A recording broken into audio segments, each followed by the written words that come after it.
Baba, it's such an honor to have you here. I'm really privileged, Baba Nkosi.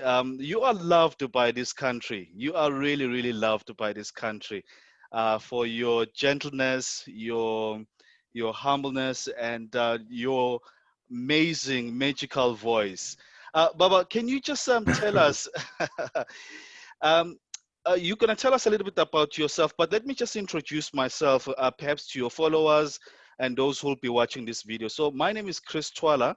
I'm running an organization called Minds of Good Health. And what we're trying to do is to raise awareness of mental health and provide venues to those who are battling with mental illness.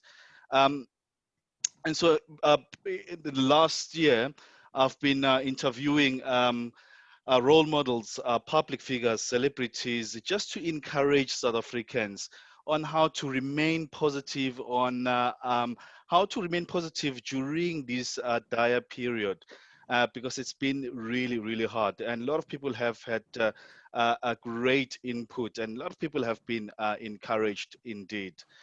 So I've been just touching on various topics such as gender-based violence, alcoholism, many, many issues that I've touched on. So today we're going to talk a little bit about gender-based violence, and you're going to encourage South Africans on how to move forward and how to prepare ourselves mentally for whatever that may come in 2021.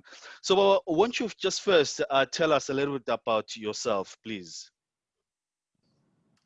Oh yeah, wow. I'm just an old guy from the past who's been in South Africa, in this country, uh, from a long time ago. I'm actually 68 years of age rather. Born way back in 1952. Yeah, and I've been through so many things Yeah, in this country. yeah. When it comes to my career, I started my career way back in 1978. Wow. Yeah, that's when I started radio. And I've been at it until now. Currently, I'm still on radio. I'm actually with Hot 91.9. It's a very lovely little station called Hot 91.9, which is where I am right now currently. I Wow. do a show from 11 in the evening until 3 in the morning, the graveyard shift. Yeah. So I'm just relaxing and taking it easy, but still doing what I loved from the beginning. It all started way back in 78, as I say. I think then I was working for a company called International Business Machines, IBM then, okay? And that's when I got an opportunity to have an audition with a station called Radio SR, Swazi Music Radio, way Yes. back in the early 60s and 70s. Yeah, they then. So, I just got in there. They wished to audition me because I'd come for something different. I'd come to fix machines because I was a technician. Yes. And then they invited me for an audition. I didn't even know what an audition was, but I got to know what it was at the time. And they taught me everything about radio. And then after that, I moved on to other radio stations. I was sort of handpicked, and I ended up working for Capital Radio 604. And from 604, it went on to Radio Metro, which is now Metro FM. And from Right. Metro FM, yeah, I moved on to many other stations, and I've been in the game for quite a while. And then the whole thing now started fattening up because from radio, it went on to other mediums. I went on to television. From television, I went on to movies. From movies, it was voiceover. So it started fattening up into Yeah. different sections of the whole business until I found myself like being an all-rounder Yeah. in communications, where I Yeah. do everything that has to do with advertising and communications. So that's basically, the that's the whole thing, the whole picture, just taking it flimsily. Baba, so recently when I advertised on my social media platforms, someone said or you interviewing our own Morgan Freeman. So they, Right. so, so they were saying that if we're to ask anyone to play a role of God, they would ask you to Oh, play it because you're the closest voice over to what God would sound like. But I mean, have you had those kind of comments before? yeah, I've heard such comments before. Some saying, "Hey, that's the voice of God," and what have you. And I feel great about it. So because I actually believe in God too. So That's if great. I'm, likened to a figure of that nature, it's Yeah, it's quite a big prestige to me. yeah. Well, what a blessing. Mm. But as you know, we are facing this horrific period in our lifetime, this COVID-19, and we are experiencing a new form of it now. I mean, since December now, and people are really depressed, discouraged. Even with Christmas, it's just like a force good. Okay, we need to celebrate Christmas because it's Christmas, but otherwise, people are really Mm. discouraged. And I wondered if you can maybe just encourage South Africans, your fellow South Africans, during this time. Any just words of encouragement, please? Yeah, what I would say to South Africans is, guys, please, I know this is very tough. It's hard and it's very unsettling, this whole pandemic, this COVID-19. And it gets to a point where people get overwhelmed. You can get so overwhelmed, you can start panicking and losing your grip on life, and not understanding what is happening with all these people that are passing away left, right, and Mm, center. And this can actually unsettle you, So mm, I would advise people to, keep to all the safety protocols yes. of this pandemic. In other words, the simple things like washing your hands regularly, keeping your social distance, and sanitizing at all times whenever it's Yes. necessary. You know, keep those things. And another thing, try and, you know, limit your movements. Mm, Don't keep on chatting from one area to the other because you might come across areas that are like super spreaders. You see what I mm, mean? So keep to spaces that you're very confident about, yes. and make sure that, because this pandemic does not is not airborne, so it doesn't move on its own. You see what I mean? Yeah. It's heavier than air, so it settles down. So the only thing that can make it move from one section to the other, or from one surface to the other, is you, the human being. See? You are the one who has the ability to take it from one area and move it to another, or take it from Mm, yourself to another person, or from one person to another. You see what I mean? So if you mm, can limit your movements, then you won't be moving around infecting people or affecting people, you see, yes. or maybe getting infected or affected Yes. yourself, you see.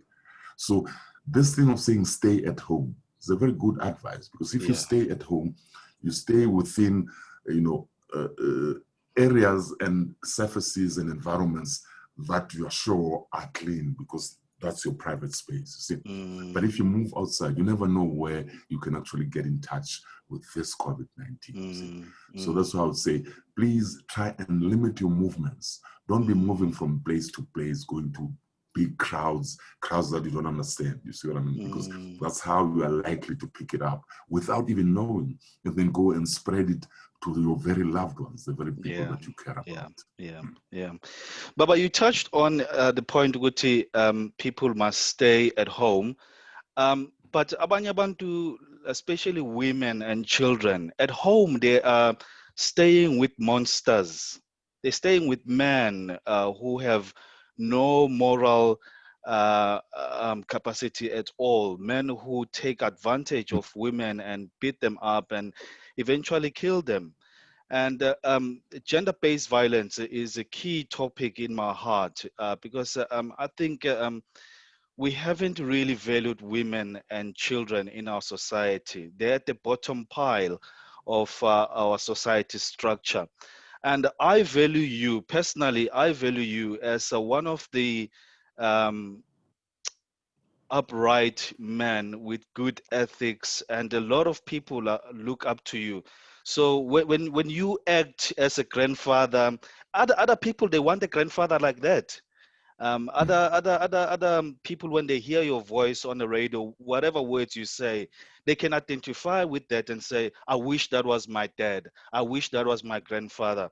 Um, Baba, how do we encourage South African men to be upright and babe ngamadoda aqotho ukuthi sivikele abomama bethu, sivikele abosisi bethu, sivikele abodade bethu, sivikele ingane zethu, because we want to build a society. After COVID is gone, we'll still have this society. So these 16 days of activism is not enough. So I want to preach this thing throughout the year.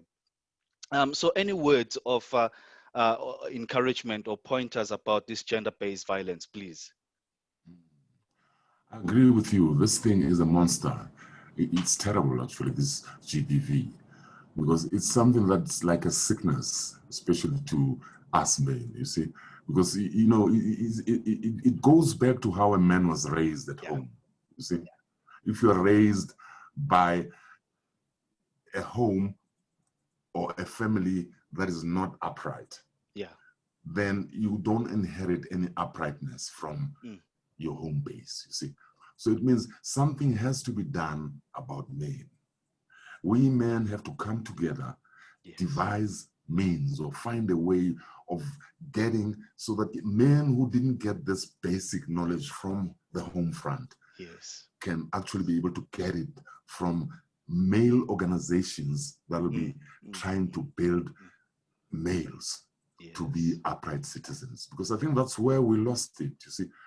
With things like Western education coming into the picture and people losing our domestic education, you see, there was something that went wrong there, you see, because now people grow up without knowing the basic moral values that you should actually pick up from home, even before you go to situations like schools and universities and whatever. So we leave all this precious knowledge behind and get on to life without that knowledge, you see. And then when you need it now, you find that maybe you are old and you don't have parents anymore who can actually guide you in as far as that is concerned. And you yourself cannot even guide your young family because you yourself were not guided in your youth. You see, then the whole thing is lost. So we need to sort of grab that thing and bring it back, because those values are our treasure. That's what we have in life. To combine with other values that we learn about outside after that, you see. So I think we need to form groupings so that men who had the fortune of getting this kind of knowledge from home, you see, can be able to spread it to males who never got a chance to actually get it from their own home backgrounds. You see what I mean? So that we become on the same footing. You know, we come to the same footing. You see what I mean? And be able to move all together at the same time. You see? And we as males must learn to obey. You see? We must obey the inner voice within us. You see? That's why. So to be able to obey the inner voice in you, you must be trained. You must be able to identify that voice. You see what I mean? So we identify the voice, but we can't hear it. Because we can't hear it, we can't obey. You see? When you can't obey, that's the end of you. Because even God says, if you cannot obey, then he regards you as someone who is loaded with witchcraft. You understand what I mean? It means, that's why God says, disobedience is an abomination before him. You see what I mean? That's why he even gave up Israel, because of disobedience. He said, I swear by my name that they shall never enter my rest because of disobedience. You see? And then you have things like stubbornness. You see? Stubbornness, God classifies as idolatry. You see what I mean?